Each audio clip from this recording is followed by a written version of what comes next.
Hi everyone, this is Mohiuddin Ahmed from the Bar Model Company. I'm going to start looking at some weekly, or try to look at some weekly problems for us to go through using the bar model approach.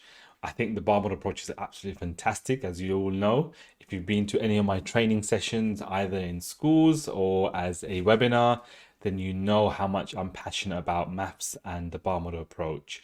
So I'm going to go through a few questions for every week and try to build our YouTube video base and fan base, and make sure that you guys benefit from as much as you can from our sessions so that you can also implement them in your schools. So without any further ado, I'm going to jump on to our desktop view so you can see my screen and you can hopefully see me as well.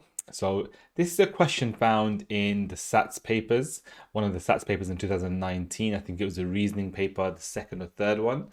And this is a problem that typically you can use a bar model approach for. So let's have a look and see how we can solve this using the bar model approach.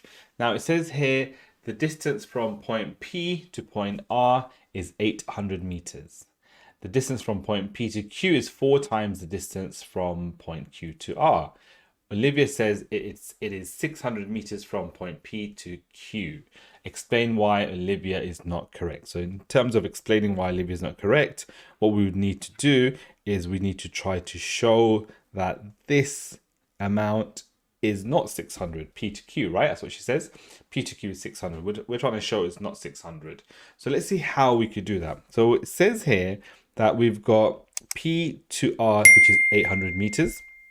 And so I know I've got this here. I've got P all the way to R, which is 800 meters. So I'm going to write 800 here.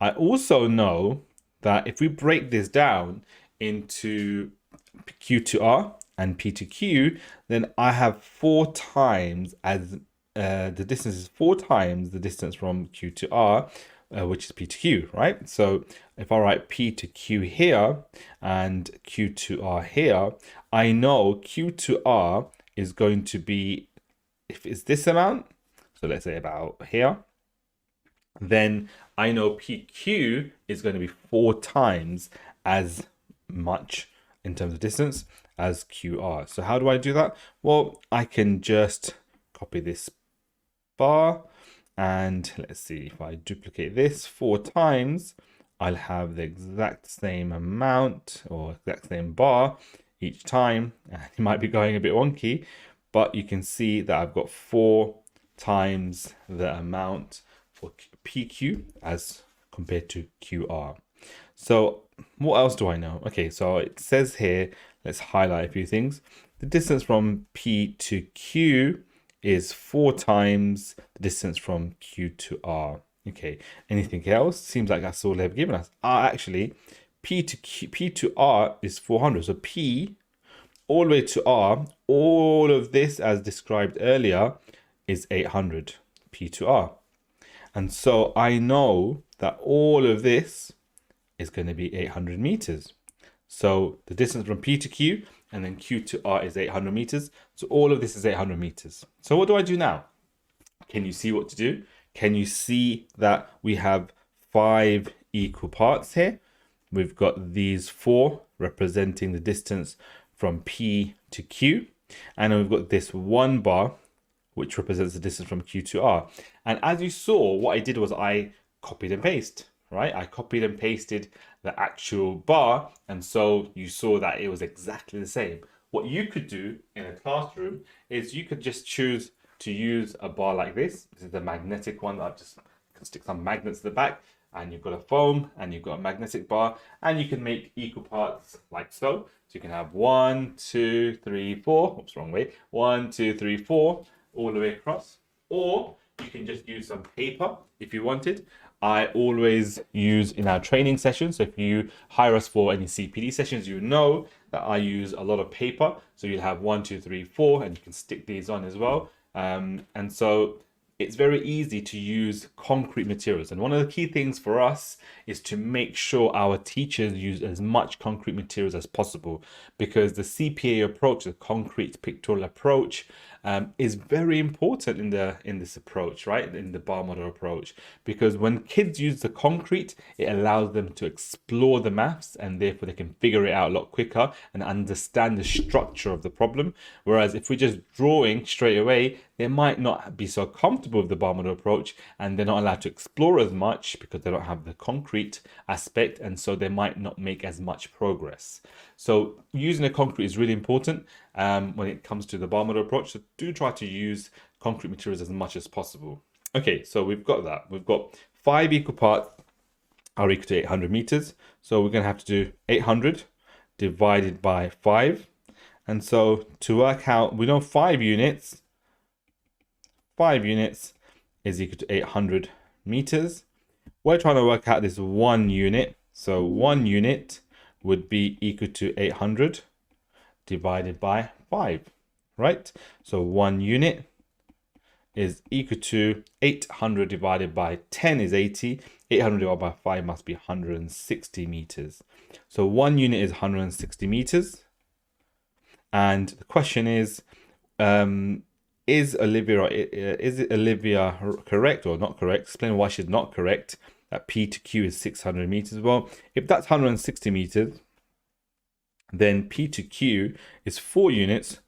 4 units would be 160 times 4. I know 100 times 4 is 400. I know 60 times 4, 6 times 4, 6, 12, 80, 20, 240, right? 240 add 400 is 640 meters. 640 meters add the 160 meters makes 800 meters. And so we can solve in this way. So if we wanted, we could solve in this way. But we can also, in this question, we don't necessarily have to use the bar model approach. If we know that Olivia is saying P to Q is 600 meters, we could do 600 divided by 4, which gives me 150 meters. And we know 600 add 150 meters is equal to 750 meters and not 800 meters. So 750 meters, not 800 meters would be the total here. And so that doesn't make sense, does it? If we're saying that the total distance from P to R is 800 meters, if 600 meters is what P to Q is, then we know that represents 4/5 of the distance. And so 1/5 would therefore be 150 meters, and 150 add the 600 gives me 750 meters. So in this question, you don't necessarily have to use a bar model approach, but if it was a slight twist to the question where you had to work out the distance from P to Q, then this would be a perfect example where the bar model approach for a teacher. So there's 2 things here, right? There's one aspect of this question is to solve the question. Okay, and solving the question doesn't mean what the answer is, right? It's the process we have to go through as teachers to get our kids to understand by reasoning with them. And so when we try to reason, if there's visuals like the bar model approach, it makes life a lot easier to visualize. And therefore, when you ask those questions, those key questions we have to ask as teachers, it's much easier for children to see the problem and therefore answer that question that you've got for them, but using their reasoning skills. So hopefully this video has helped you to understand how the bar model approach can be really effective in solving many different types of word problems. We're going to try to have weekly sessions with different problems, and for you as a teacher, not really for students here, but they can hopefully maybe benefit from these, but for mainly a teacher who's going to be teaching the bar model approach, our focus is going to be the pedagogy side of things rather than the solution for the children to kind of look at, but more discussions on the pedagogy and the approach we're taking to solve these problems in our classrooms. So our solution is not the solution here. Our solution is the solution of how we solve the problem using core pedagogy found in the best performing maths nations in the world, and that includes using the bar model approach. So if you have any questions, feel free to pop your questions down below, and I would love to answer those questions whenever I can. Take care, everyone. And if you need any CPD, don't forget to contact us. Bye.